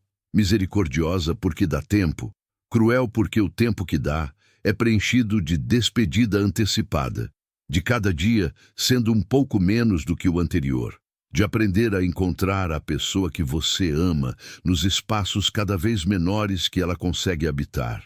Ela passou a ficar mais no quarto, mas o quarto não ficou triste. Eu fiz questão disso. Abri a janela de manhã para entrar luz e ar e o cheiro da terra úmida depois da irrigação. Pendurei um ramo de alecrim seco no canto. Ela havia me ensinado o nome de cada erva naquela casa. E o alecrim, ela disse que era para memória, para que a gente lembrasse do que importava. Coloquei uma cadeirinha pequena do lado da cama para Isabela, que continuava indo lá todo dia sem que ninguém pedisse, sentando e contando para Dona Dolores sobre as plantas com um nível de detalhe e entusiasmo que eu observava pela porta às vezes e precisava me morder por dentro para não chorar. Dona Dolores ouvia tudo, com os olhos fechados às vezes, quando o cansaço pesava mais, mas ouvia. E, de vez em quando, dava aquele sorriso pequeno e guardado, que era o máximo que ela se permitia, e que eu havia aprendido a reconhecer como a versão dela de alegria plena. Numa tarde, sentei do lado dela enquanto Isabela dormia, e Lucas estava com seu Benedito na roça. Ficamos em silêncio por um tempo. Depois ela disse, sem abrir os olhos, "Você está diferente." "Diferente como?" "Menos pesada." Uma pausa. "Você chegou aqui carregando o mundo inteiro num ombro só." Ela abriu os olhos devagar e me olhou. "Ainda está carregando muito, mas mudou o jeito. Está carregando com as 2 mãos agora. Está melhor distribuído." Fiquei olhando para ela. "A senhora me ensinou isso," eu disse. "Não ensinei nada." Ela disse isso com firmeza gentil. "Só abri a porta. O resto foi você. A senhora não sabe o quanto aquela porta..." "Sei." Ela me interrompeu suavemente. "Mas você também não sabe o quanto você. Essa é a parte que você precisa aprender ainda." Ela fechou os olhos de novo. "Você fica dando crédito para tudo e para todos, menos para você mesma. Precisa parar com isso. Precisa aprender a se ver." Fiquei quieta, porque ela estava certa. Eu havia passado 2 anos culpando a minha sorte, a minha situação, o destino. E nos últimos meses havia passado a ser grata às pessoas que haviam ajudado. Dona Dolores, seu Benedito, o Dr. Marcos. Mas em nenhum momento havia parado para reconhecer o que era meu, o que eu havia feito. A mulher que havia caminhado horas na estrada escura e ainda assim batido na porta, que havia aceitado o trabalho em vez da esmola, que havia feito a lista em vez de entrar em pânico, que havia levado o filho ao cartório para que ele visse. Essas eram minhas. Ninguém podia me dar o crédito por elas, e eu havia esquecido de pegá-lo. "Eu estou aprendendo," eu disse por fim. Ela assentiu, os olhos fechados. "Isso é o suficiente." O documento saiu numa quinta-feira de manhã. O Dr. Marcos ligou no celular velho que seu Benedito havia me emprestado. Aquele tijolão que só funcionava quando queria, mas que naquele dia funcionou. E disse com aquela voz profissional que não deixa transparecer emoção, mas que eu ouvi embaixo dela. Senhora Maria, a transferência foi concluída. A propriedade está registrada em seu nome e de seus filhos. Eu estava na cozinha quando recebi a ligação. Fiquei parada por um momento depois de desligar. A panela estava no fogo. O feijão borbulhando. A luz da manhã entrando pela janela e cortando a mesa em diagonal, dourada e concreta. O barulho das crianças lá fora, Lucas falando alguma coisa em voz alta que eu não entendi e Isabela respondendo com aquela gargalhada dela que parece maior do que o corpo. Essa terra é minha, essa casa é minha, esse cheiro de feijão e alecrim e terra molhada é meu. Esse barulho de crianças rindo é meu. Esse futuro incerto e trabalhoso, e cheio de manhãs antes do sol, e calos nas mãos, e contas para pagar, e burocracia e tudo mais, esse futuro é meu. Não é o futuro que eu havia planejado. Não é o futuro que eu havia sonhado quando era jovem. E o mundo ainda parecia uma promessa aberta. É mais difícil do que aquele sonho. É mais áspero. É mais suado. Mas é completamente, irredutivelmente meu. E pela primeira vez em muito tempo, eu não tinha medo dele. Eu fui até a janela. Apoiei as mãos no parapeito e olhei para a roça. A terra que havia começado como mato fechado e que agora tinha fileiras, tinha ordem, tinha brotos verdes e a muda de mangueira do Lucas no canto e o quadrado de gravetos da Isabela com o manjericão crescendo e o mato que eu não tinha coragem de arrancar. Fiquei assim por um longo momento e então chamei meus filhos. Lucas, Isabela, 2 barulhos de passos na terra. 2 rostos aparecendo na janela, corados de sol, com aquela expressão de criança que foi interrompida no meio de algo importante. O quê? Lucas perguntou. Eu olhei para eles por um segundo. Essa terra é nossa, eu disse. Oficial. Saiu hoje. Lucas ficou me olhando. Isabela, que não entendia completamente o que significava, mas entendia o suficiente pelo meu rosto, começou a bater palma. Lucas não bateu palma. Ficou quieto por um momento, aquele processamento interno que era tão dele, e então disse, com uma voz que era grave demais para 8 anos, mas que era completamente autêntica. A gente construiu certo então, construiu certo, não ganhou, não teve sorte, construiu certo. Aquele menino de 8 anos havia entendido algo que leva a vida inteira para aprender, que as coisas boas que ficam não são as que caem do céu, são as que você levanta com as próprias mãos, tijolo por tijolo, manhã por manhã, mesmo quando as mãos estão doendo e a chuva está caindo e você não tem certeza se o que está construindo vai ficar de pé. Elas ficam. Quando você constrói certo, elas ficam. Fui contar para Dona Dolores. Entrei no quarto com o coração cheio daquele jeito que transborda pelos olhos, sem pedir licença. Ela estava deitada, os olhos abertos, olhando para o teto com aquela atenção de quem está vendo algo que os outros não veem. Sentei na beira da cama. Saiu, eu disse. Ela não disse nada, mas virou o rosto para mim. E naqueles olhos fundos e cansados e vivos, naqueles olhos que haviam visto décadas e perdas e amores e invernos, eu vi uma coisa que ela raramente mostrava: paz. Não a paz de quem desistiu, a paz de quem terminou, de quem chegou no fim de uma tarefa longa e pode sentar e dizer sem vaidade e sem falsa modéstia: eu fiz o que precisava ser feito. Bem, ela disse. Só isso. Peguei a mão dela. E ficamos assim por um tempo longo, ela olhando para o teto e eu olhando para ela, o barulho das crianças chegando lá de fora como um som de vida que enchia o quarto de um jeito que nenhuma palavra conseguiria. Não precisava de palavra, já estava tudo dito. Naquela noite, sentada no batente da porta dos fundos com uma xícara de chá nas mãos, olhando para o céu, cheio de estrelas que a ausência de luz elétrica no interior deixa ver com uma clareza que a cidade nunca permite, eu pensei no Renato. Pensei nele sem a raiva que havia ficado por um tempo, sem o ressentimento das dívidas escondidas e das conversas que não aconteceram. Pensei nele com aquela tristeza limpa de quem já fez paz, não com o que aconteceu, mas com o fato de que aconteceu, e não pode ser desfeito, e que a vida não é o que você planejou, é o que você faz com o que sobrou do plano.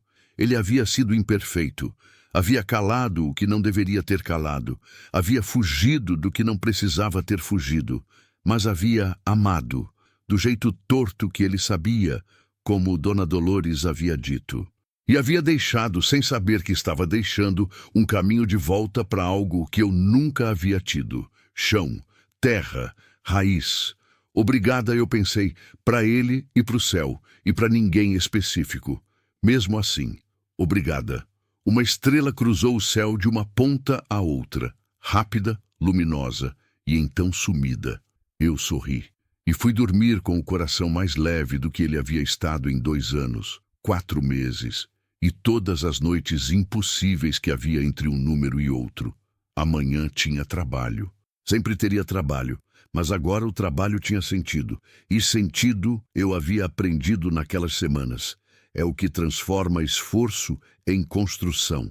É o que transforma sobrevivência em vida. Continua no capítulo 6, o capítulo final. Você chegou até aqui. Isso não é por acaso. Essa história tocou em algo seu. Eu sei. Comenta aqui o que você está construindo, mesmo que ainda esteja no meio do mato, mesmo que ainda não dê para ver o broto. Porque quem planta com sentido, colhe. Sempre.continue 0039, capítulo 6. O que fica depois que tudo passa. Dona Dolores foi embora numa manhã de sábado. Não foi dramática. Não foi com choro e desespero e aquele barulho todo que a morte às vezes traz quando pega de surpresa. Foi do jeito que ela havia vivido, com dignidade quieta, com a própria ordem, sem fazer mais alarde do que o necessário. Como se até o fim ela soubesse exatamente o que estava fazendo e houvesse escolhido fazer daquele jeito. Na noite anterior, ela havia pedido que eu ficasse. Não com palavras. Ela já não tinha muita voz naqueles últimos dias. O corpo havia ido economizando energia de um jeito que era ao mesmo tempo assustador e sereno. Pediu com a mão. Estendeu os dedos finos e frios na direção da minha mão e eu entendi e puxei a cadeirinha do lado da cama e fiquei.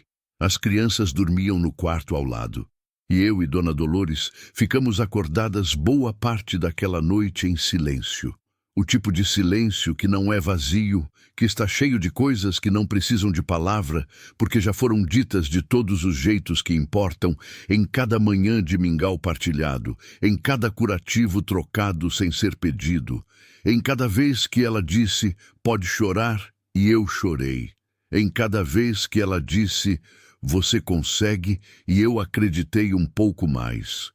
Por volta das 3 da manhã, ela disse, com aquela voz que era quase sussurro, você sabe o que está fazendo agora. Não era pergunta. Sei, eu disse. E seus filhos vão saber também. Vão. Ela ficou quieta por um momento. A respiração dela era lenta e funda, com aquele espaço entre uma e outra que vai ficando maior quando o corpo está se despedindo aos poucos. Maria, ela disse, estou aqui. Não esquece de se ver. Uma pausa longa. Você fica muito boa em enxergar todo mundo. Aprende a te enxergar também. Apertei a mão dela. Não vou esquecer, ela assentiu e fechou os olhos. Ficou respirando por mais algumas horas, devagar, devagar, enquanto o céu lá fora foi passando do preto pro roxo escuro pro azul cinza da madrugada que vai cedendo. Eu fiquei do lado o tempo todo, com a mão na dela, sentindo o calor ir diminuindo lentamente como brasa que vai apagando. Não de um sopro, mas aos poucos, com aquela despedida gradual que é mais difícil e mais gentil ao mesmo tempo.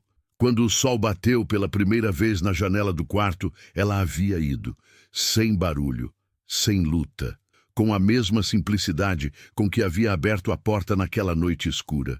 Sem fazer mais do que o necessário, sem economizar no que importava.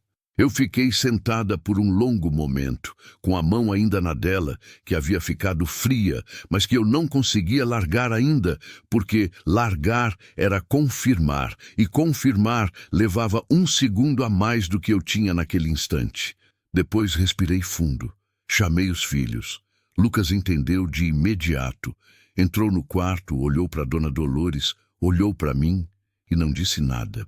Veio e ficou ao meu lado com aquela presença sólida que era tão dele, aquele jeito de ocupar o espaço do lado da mãe como se fosse o lugar mais natural do mundo, como se ele houvesse decidido desde sempre que era ali que ficaria quando as coisas pesassem. Isabela demorou mais para entender. Ficou na porta do quarto olhando, com aquela expressão de criança que percebe que algo mudou, mas ainda está tentando montar o quebra-cabeça. Depois olhou para mim com os olhos grandes e disse com uma voz pequenininha: "Ela foi?" "Foi", eu disse. "Para onde?" Eu pensei por um segundo. "Para um lugar onde não dói mais", eu disse. "Onde as pernas não reclamam e o coração não cansa." Isabela ficou pensando. Ela vai sentir falta das plantas? Precisei morder o lado de dentro da bochecha. Ela vai olhar para as plantas daqui de onde ela for, eu disse. E vai ficar feliz de ver que você está cuidando. Isabela assentiu, com aquela seriedade de 5 anos, que às vezes é mais profunda do que qualquer coisa que adulto consegue produzir. "Então eu vou cuidar bem", ela disse, e foi para o quintal. Eu ouvi, pela janela aberta, o barulho dos passos dela na terra, indo até o quadrado de gravetos, ajoelhando, conversando com as plantas com aquela voz baixinha que ela usava, como se as plantas precisassem de calma para ouvir. E eu me permiti sorrir no meio da dor. Porque é isso que as crianças fazem. Quando você as cria com amor suficiente, elas encontram o jeito delas de honrar o que foi. E o jeito de Isabela era cuidar do que Dona Dolores havia ensinado a cuidar. Era continuidade. E continuidade é a forma mais bonita de saudade. Seu Benedito apareceu naquela tarde. Não sei como ele soube. Talvez o interior tenha esse jeito próprio de transmitir notícia no ar, daquela forma silenciosa de comunidade que a cidade perdeu e que o interior ainda guarda em alguns lugares. Ele apareceu na porteira com o chapéu na mão, como sempre, e com uma expressão que era o máximo de luto que um homem daquele tipo conseguia mostrar sem se quebrar. Ficamos do lado de fora por um tempo. Ele falou de Dona Dolores, do jeito que homem do interior fala de perda, com economia de palavra e excesso de verdade. Disse que ela havia sido a mulher mais justa que havia conhecido. Disse que quando ele havia passado pelo pior da vida, anos atrás, ela havia feito algo pequeno que havia mudado o rumo de tudo, e que ele havia passado os anos seguintes tentando devolver isso para o mundo de alguma forma. Disse que talvez fosse por isso que havia aparecido na porteira com as mudas de tomate aquela tarde. Ela escolheu bem, ele disse, olhando para a roça. Deixando para você. Não deixou, eu disse. Ela me devolveu o que sempre foi meu. Tem diferença. Ele me olhou e assentiu com aquele movimento lento e profundo de quem entendeu algo importante. O enterro foi simples. Dona Dolores não havia deixado instruções escritas sobre isso, mas havia deixado algo melhor. Havia sido tão consistente em vida sobre o que valorizava que não havia dúvida sobre o que ela queria. Sem ostentação, sem longa cerimônia. Com as pessoas que a conheciam de verdade, não as que apareceriam por obrigação social. Foram poucas pessoas, mas eram as certas. Seu Benedito. O Dr. Marcos, que fechou o escritório naquela manhã e foi sem que ninguém pedisse. 2 mulheres de idade que haviam sido vizinhas dela décadas atrás e que apareceram de lenço na cabeça e rosário na mão com aquela presença firme de quem sabe que acompanhar é sagrado. Um rapaz jovem que eu não conhecia e que ficou do lado de fora durante toda a cerimônia, o chapéu na mão, e que depois eu soube que era neto de alguém que Dona Dolores havia ajudado em tempo de seca há mais de 20 anos, e que o avô havia contado a história até o fim da vida. Assim funciona o bem que não pede retorno. Ele não some, ele circula, Volta em formas que você não reconhece imediatamente, mas que são dele. Aquele rapaz de chapéu na mão do lado de fora era o bem do Antônio voltando, era o bem da Dolores multiplicado. Era a prova de que o que você planta com intenção boa não morre com você. Lucas ficou do meu lado durante tudo. Isabela segurou minha mão e ficou olhando para o caixão com aquela atenção concentrada de criança que está gravando, que está arquivando, que vai carregar aquilo por muito tempo, mesmo sem saber ainda o que vai fazer com ele. Quando foi hora de ir embora, ela virou para mim e disse: "Mãe, quando eu crescer, eu quero ser que nem ela." Eu me abaixei até o nível dos olhos dela. "Como ela como? Que abre a porta." Ela disse simplesmente: "Para quem precisa." Fiquei olhando para minha filha de 5 anos. Para aquela menina que havia chegado exausta no colo de uma mãe, exausta numa estrada escura, que havia dormido o sono pesado de quem não tem mais reserva, que havia acordado numa casa estranha e encontrado uma velha de olhos fundos e havia simplesmente decidido amá-la. "Você já é," eu disse, e abracei ela com os 2 braços. Ali, do lado daquela cova recém-fechada, com o cheiro de terra e alecrim no ar e o sol de fim de tarde dourando tudo. Os meses que vieram foram de trabalho. Não vou romantizar. Não vou dizer que depois da dor veio a paz completa e que a vida ficou fácil e que cada manhã era uma bênção cor-de-rosa. Não foi assim. Nunca é assim. Foi trabalho. A roça que havia começado como mato virou produção real. Não grande, não imediata, mas consistente. Aprendi o ritmo da terra com a paciência de quem não tem alternativa a não ser aprender, que é o tipo de aprendizado mais honesto que existe. Aprendi que a terra não obedece pressa, que ela tem o próprio calendário, que você pode trabalhar com ela, mas não pode forçá-la, e que quando você respeita esse tempo, ela te dá de volta mais do que você plantou. Seu Benedito me ensinou a plantar por estação. Me ensinou a guardar semente, aquele gesto antigo e sábio de separar o melhor do que você colheu para garantir o próximo plantio, de nunca comer tudo, de sempre guardar o suficiente para o recomeço. Há uma filosofia inteira nesse gesto que vai muito além da roça. Comecei a vender na Feira das Quintas. Primeiro com timidez, aquela voz baixa de quem ainda não acredita que o que tem vale o preço que está pedindo. Depois, com mais firmeza, quando vi que as pessoas voltavam, quando uma senhora me parou no 3º mês e disse que o tomate que eu vendia tinha gosto de tomate de verdade, daquele que ela não encontrava mais, e quis saber se eu tinha mais. Havia algo naquele comentário simples que me endireitou por dentro de um jeito que nenhum elogio elaborado teria conseguido. Meu tomate tinha gosto de tomate de verdade. Eu havia feito isso. Com essas mãos que haviam segurado crianças na estrada escura, que haviam batido em portas sem saber se abriria, que haviam empunhado enxada em terra compactada e resistente. Essas mãos haviam feito tomate com gosto de tomate. Era pequeno, era enorme. Lucas começou a estudar com uma determinação que me assustava às vezes pela intensidade. Havia uma escola a alguns quilômetros, ônibus escolar que passava de manhã e devolvia na tarde. Ele ia todos os dias com a mochila nas costas e aquela expressão de missão que havia substituído permanentemente a leveza de antes. Mas havia uma diferença que eu fui notando aos poucos. A seriedade dele não era mais pesada como havia sido no tempo mais difícil. Era focada, tinha direção. Um dia eu abri a mochila dele para guardar o lanche e encontrei um caderno que não era do colégio. Era um caderno que ele havia comprado com o dinheirinho que eu havia começado a dar pela ajuda na roça. Uma prática que seu Benedito havia sugerido, dizendo que criança que aprende que trabalho tem valor, aprende a valorizar o trabalho. No caderno, com a letra miúda e inclinada, que era idêntica à do bisavô que ele nunca havia conhecido, ele havia escrito, no alto da primeira página, coisas que eu preciso aprender. E embaixo, uma lista. Direito de propriedade. Como funciona cartório? Como plantar por estação? Como calcular quanto custa produzir antes de calcular quanto vale vender? o nome das ervas que Dona Dolores havia ensinado a Isabela e que Lucas havia arquivado observando de longe. Uma lista de livros que o professor havia mencionado e que ele havia anotado para pedir emprestado na biblioteca da cidade.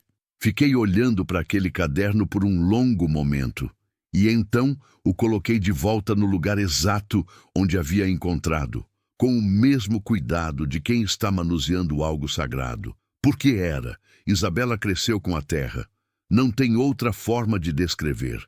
Ela e a roça foram crescendo juntas naqueles meses, numa relação de mútua dependência que eu observava com aquele amor específico de mãe que descobre o filho, que vê a criança encontrar a coisa que é dela e reconhece que aquilo sempre esteve lá, esperando só o lugar certo para aparecer.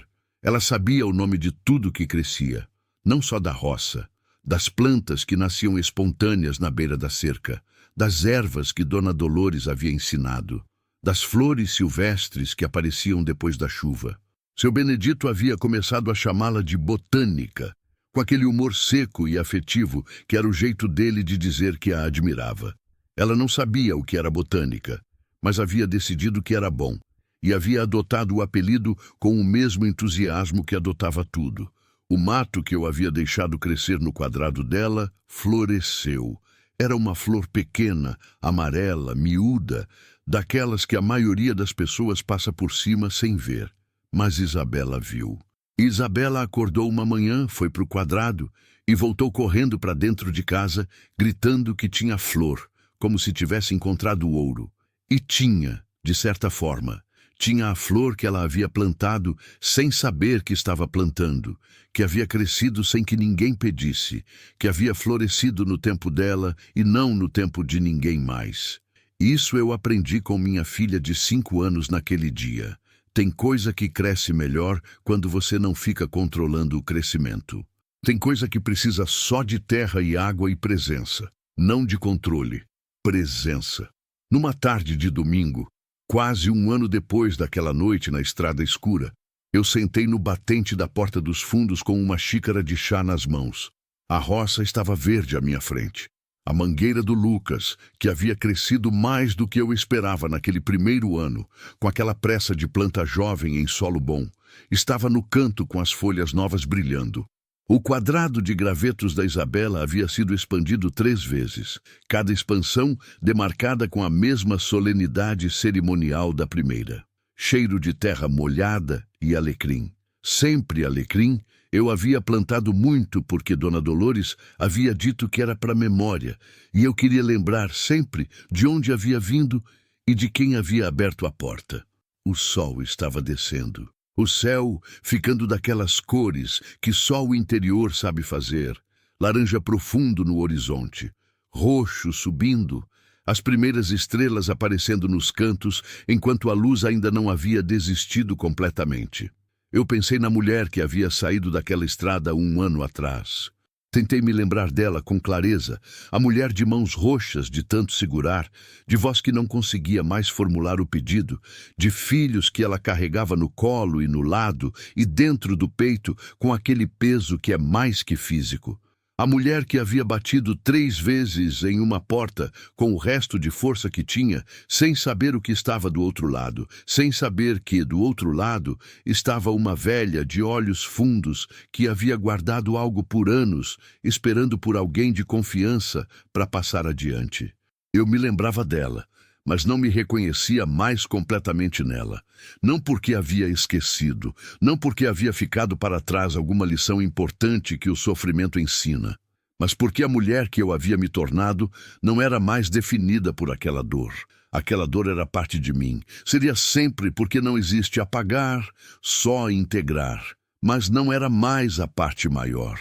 Não era mais o que me definia quando eu me olhava. O que me definia agora era isso. Essa terra, esses filhos, essas mãos que haviam aprendido a confiar no próprio trabalho, essa capacidade de abrir a própria porta, que eu havia descoberto que existia em mim, que havia dormido por um tempo, mas que Dona Dolores havia acordado sem fazer cerimônia, só abrindo a dela primeiro para me mostrar como se fazia. Seu Benedito apareceu na porteira naquele fim de tarde, como sempre, com o chapéu na mão, mas dessa vez diferente. Não com muda de planta, não com ferramenta, não com desculpa de cerca ou irrigação. Dessa vez, ele ficou parado na porteira por um momento, olhando para a roça com aquela expressão que eu havia aprendido a reconhecer como a versão dele de emoção contida. Eu me levantei e fui até ele. Ficamos do lado de fora da porteira por um momento, os dois olhando para o que a terra havia virado naquele ano. Ficou bonita, ele disse. Ficou, eu concordei. Silêncio. Maria, ele disse. E havia algo no tom que era diferente, mais cuidadoso. Tem um tempo que eu quero falar uma coisa. Eu o olhei. Ele estava olhando para o chapéu nas mãos, aquele homem que nunca sabia direito onde colocar o olhar quando o assunto saía do concreto e entrava no humano. Eu tenho cuidado desse lado aqui por muitos anos, ele disse. Sozinho. Pausa. Não é reclamação. Eu escolhi isso. Mas quando vocês chegaram, ele fez uma pausa longa, e eu deixei o silêncio ficar sem pressa de preenchê-lo. A terra ficou diferente. Eu fiquei diferente. Eu fiquei quieta. Não estou falando de nada que você não queira, ele disse rápido, olhando para mim por um segundo e desviando. Só estou falando que aprendi que presença de gente boa muda o sabor das coisas. Ele colocou o chapéu de volta na cabeça com aquele gesto de quem decidiu que já disse o suficiente. Isso é o que eu queria falar. Eu fiquei olhando para ele por um longo momento. Para esse homem que havia aparecido com mudas de tomate e havia ficado sem que ninguém pedisse. Que havia ensinado meu filho a reconhecer praga e minha filha a respeitar o tempo de cada planta. Que havia ido ao enterro sem ser chamado e ficado do lado de fora com o chapéu na mão, porque era o máximo de presença que sabia oferecer, mas havia oferecido inteiro. Presença de gente boa muda o sabor das coisas, eu repeti. Ele me olhou. É isso, ele disse. Obrigada, eu disse, por ter ficado. Ele assentiu com aquele movimento lento. Então virou e começou a caminhar de volta para o sítio dele, com aquela passada larga e tranquila de homem que conhece cada palmo da própria terra. Eu fiquei na porteira, olhando até ele sumir na curva da estrada. E então fui buscar meus filhos para jantar. Naquela noite, depois que as crianças dormiram, eu fiz algo que não havia feito em muito tempo. Peguei um papel e uma caneta e escrevi. Não uma lista de tarefas. Não conta, não burocracia, não o pragmatismo que havia se tornado minha língua principal naquele ano de reconstrução. Escrevi uma carta para Dona Dolores. Sei que ela não ia ler. Sei que carta para quem já foi é mais para quem escreve do que para quem recebe. Mas escrevi assim mesmo, porque havia coisas que eu havia guardado que precisavam de saída. E às vezes a única saída possível é a palavra no papel. Escrevi que eu havia aprendido a me ver, que ainda estava aprendendo, que não era um processo que terminava, que havia dias que eu esquecia e voltava a encolher e a distribuir crédito para tudo, menos para mim mesma. Mas que eu havia aprendido que esquecimento não é fracasso, que é só esquecimento, e que o que importa é lembrar de volta. Escrevi que a Isabela havia falado em ser igual a ela. Escrevi que o Lucas havia plantado uma árvore para voltar com os filhos. Escrevi que a terra estava verde. Escrevi que o alecrim estava crescendo por toda parte, muito mais do que eu havia planejado, e que a casa cheirava a memória de um jeito que era ao mesmo tempo saudade e gratidão e paz. Escrevi que eu havia aberto a porta para uma mulher na feira na semana anterior. Uma mulher com olhos de quem havia pedido demais e recebido de menos, carregando uma criança no colo com aquele cansaço específico que eu reconhecia de dentro. Eu havia oferecido ajuda sem calcular o que voltaria. Ela havia recusado 2 vezes antes de aceitar, porque é assim, demora um pouco até a gente acreditar que oferenda sem armadilha existe, mas ela havia aceitado. E eu havia entendido naquele momento que Dona Dolores não havia só me dado terra e teto, havia me dado um jeito de existir no mundo. Havia me mostrado que abrir a porta é um ato que se aprende de quem abre para você e que se transmite de quem aprendeu para quem precisa aprender, e que dessa forma o bem não morre nunca. Ele circula, ele volta, ele aparece na forma de uma mulher, numa feira que você não conhece, mas que você reconhece porque você já foi ela. Dobrei a carta. Guardei no baú de madeira escura que havia ficado no canto do quarto, do lado do documento que havia me devolvido à terra. As duas coisas juntas, o que era meu por direito e o que eu havia recebido por graça, pareciam certos um do lado do outro. Pareciam completos. Na manhã seguinte, acordei antes do sol. Não por ansiedade, não por pesadelo, por aquela vontade simples e persistente que havia voltado a morar em mim e que eu havia aprendido a reconhecer como sinal de que eu estava viva de verdade, não só em funcionamento. Fui para a cozinha, acendi o fogão, coloquei a chaleira. E enquanto esperava a água ferver, fui até a janela e fiquei olhando para o quintal, na escuridão de antes do amanhecer. Aquela escuridão que não é ameaça, que é só o mundo descansando antes de começar de novo. Lá fora, no canto, a mangueira do Lucas era uma sombra escura contra o céu que começava a ficar levemente mais claro no horizonte. A planta que ele havia colocado ali para dizer que ficou, para marcar presença, para deixar raiz, para garantir que quando ele voltasse, com mais anos, com filhos, com a vida que ainda estava construindo dentro daquele caderno cheio de coisas que precisava aprender, teria algo esperando. Algo que havia crescido enquanto ele crescia, em solos diferentes, mas com a mesma tenacidade. Eu pensei em tudo o que havíamos passado. A estrada escura, a porta que eu não sabia se abriria, o feijão de ontem, servido sem drama, o documento no baú, a terra compactada que havia cedido à enxada, o choro que eu havia aprendido a soltar em vez de engolir, o sorriso involuntário numa manhã qualquer, a carta guardada ao lado do título de propriedade. E pensei, isso é o que a vida faz. Não poupa, não promete que vai ser fácil, não garante que a porta vai abrir, nem que vai ter feijão do outro lado se abrir, nem que o documento vai estar no baú esperando por você. Mas às vezes abre, às vezes tem, às vezes está.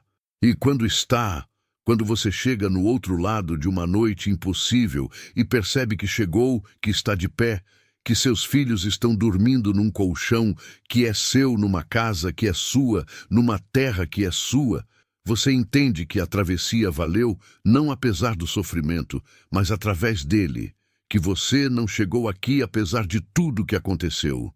Chegou por causa de tudo que enfrentou. Cada porta que bateu e não abriu te ensinou a reconhecer a que abria. Cada choro engolido te deu resistência. Cada vez que você continuou, quando não tinha mais motivo para continuar, te provou que você era capaz de continuar. Você não era fraqueza disfarçada de força. Você era força que ainda não havia encontrado o chão para se firmar. E quando encontrou o chão, quando a terra ficou embaixo dos pés de verdade, você floresceu. Não de uma vez, não perfeitamente, com erros e com dias difíceis, e com as mãos doendo e o coração ainda aprendendo a não esperar pelo pior. Mas floresceu. A chaleira apitou. Fiz o chá. Coloquei na xícara de barro que havia ficado da Dona Dolores, aquela xícara grossa e quente que guardava calor mais tempo do que as outras, como se fosse feita especificamente para quem precisa de aquecimento que dura. Voltei para a janela. O horizonte estava começando a ficar laranja. Lá fora, a terra ainda estava escura, mas já dava para ver as fileiras da roça, as formas dos brotos contra o solo, a mangueira do Lucas recortada contra o céu que clareava. Em alguns minutos o sol apareceria. Como sempre aparecia, como havia aparecido em todos os dias impossíveis em que eu havia duvidado que apareceria. O sol não sabe dos seus problemas. Ele aparece assim mesmo, comprometido, constante, sem pedir que você esteja pronta para recebê-lo. E você aprende, com o tempo, a parar de ter que estar pronta e só estar, só ficar na janela com a xícara nas mãos e deixar a luz chegar. Ela chega, sempre chega. Quando o sol bateu na janela, eu ouvi o barulho de passos no corredor. Passos pequenos, rápidos, descalços no piso frio. A porta da cozinha abriu. Isabela apareceu com o cabelo do sono apontando em todas as direções, os olhos ainda semicerrados, abraçada a si mesma pelo frio da manhã. Ela me viu na janela, veio até mim sem dizer nada e enfiou a cabeça na minha barriga naquele abraço de criança que não pede licença e não precisa. Eu coloquei a mão na cabeça dela. Ficamos assim, olhando juntas para o sol que havia chegado. "Bom dia, mãe", ela disse, a voz ainda rouca de sono. "Bom dia, meu bem. Hoje eu vou regar as plantas." "Eu sei. E você vai na roça?" "Vou. E o Lucas vai ajudar?" "Quando acordar, vai." Ela assentiu com aquela solenidade satisfeita de criança que confirmou que o mundo está na ordem certa. E ficou. Do meu lado, olhando pela janela, a cabeça encostada na minha barriga, os dois olhando para a terra que era nossa. E eu pensei, eu cheguei. Não ao fim. Nunca é ao fim enquanto a gente está vivo. Mas cheguei a um lugar de onde se vê o caminho com mais clareza, onde se entende que o que ficou para trás faz parte do que se está de pé, onde se consegue olhar para frente sem que o horizonte pareça ameaça. Cheguei a mim mesma. Aquela que batia na porta errada ainda procurava. Esta que está na janela com o chá na mão e a filha encostada, e a terra verde lá fora, e o filho dormindo, e a mangueira crescendo, e o alecrim em toda parte. Esta chegou. Mensagem final. Se você leu essa história até o fim, você sabe que ela não é sobre uma mulher específica. É sobre a mulher que continua quando não tem mais razão para continuar. Sobre o filho que cresce sério demais, cedo demais, e ainda assim planta árvore para voltar. Sobre a filha que aprende a amar sem reserva e decide ser a que abre a porta. Sobre a velha que guardou o suficiente por tempo suficiente para dar a quem precisava. É sobre a porta que abre, nem sempre na primeira batida, nem sempre na segunda. Mas quando você bate com o resto que tem, sem voz, sem plano, só com o resto, às vezes ela abre. E do outro lado não tem mágica. Tem feijão de ontem e colchão velho e terra abandonada e muito trabalho pela frente. Mas tem chão. E chão é o começo de tudo. Se você está na estrada escura agora, segurando criança no colo e batendo em porta sem saber se abre, eu quero que você saiba que do outro lado pode estar a coisa que sempre foi sua e que você ainda não sabia. Continue, bata, não com força, com o resto. O resto é suficiente. Sempre foi. Fim.